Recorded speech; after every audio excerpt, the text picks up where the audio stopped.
Сайн байна уу? Солонгос дахь амьдралын эхний алхам.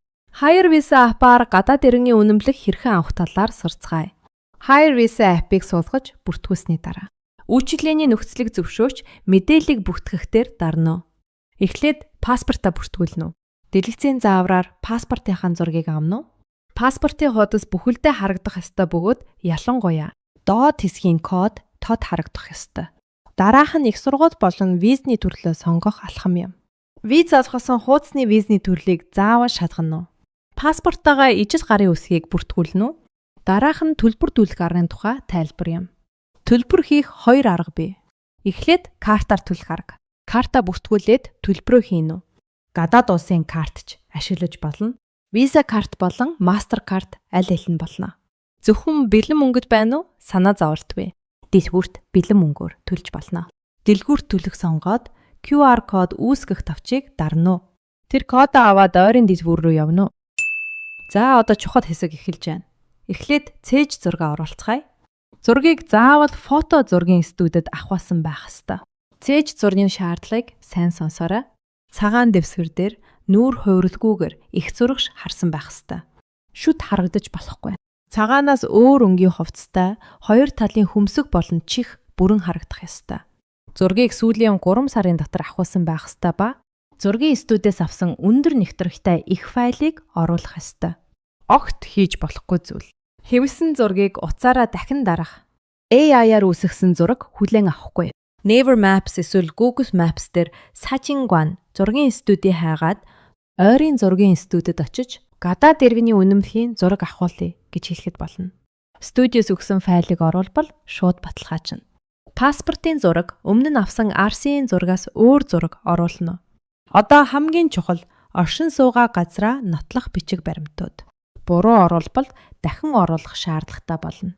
Тиймээс анхааралтай сансаарай. Оршин суугаа газрын 5 төрөл байна. Дотуур байр, хувийн гэрээ, бусдын гэрээ, гүшивэн, Airbnb. Өөрийн нөхцөл тохирох төрлийг сонгоорой. Мэдхгүй байвал энэ дэлгэцийг орон байраар хангаж буй хүнд үзүүлнэ. Эхнийх нь дотуур байр. Сургуулийн дотуур байранд амьдарч байгаа бол дотуур байранд оршин суугааг нотлох тодорхойлолтыг л оруулахад хангалттай.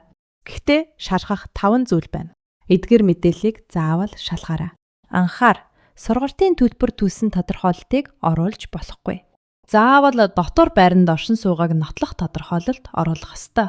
Хоёрдугаарт хувийн гэрээ юм. Нэг өрөө байр гэх мэт өөрийн нэрэн дээр. Гэрээ байгуулсан тохиолдолд түрээсийн гэрээ нэг хуудас оруулахад хангалттай. Түрээсийн гэрээнээс 4 зүйлийг шалгах шаардлагатай. Эдгээр мэдээллийг заавал шалгаарай. Гарын үсэг зурагдаагүй бол болохгүй. 3-р өөр хүний нэр дээр байгуулсан гэрээ. Энэ юу гэсэн үг вэ? Таны амьдарч буй байр боловч гэрээнд таны нэр байхгүй байх тохиолдол юм. Найз нөхөд гэр бүл нь гэрээ байгуулсан ба та тэр байранд хамт амьдарч байгаа тохиолдол юм. Бусдын нэр дээрх гэрээ нь 3 бичиг баримт шаардлагатай. 1.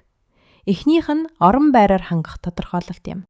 Орон байраар хангаж буй хүндээ хүсэлт гаргаад хамтдаа бөглөхөд болно. Мөн 5 мэдээллийг заавал шалгаарай. Бичсэн огноо сүүлийн 1 сарын дотор байх ёстой. 2. Орон байраар хангаж буй хүний гэрээ.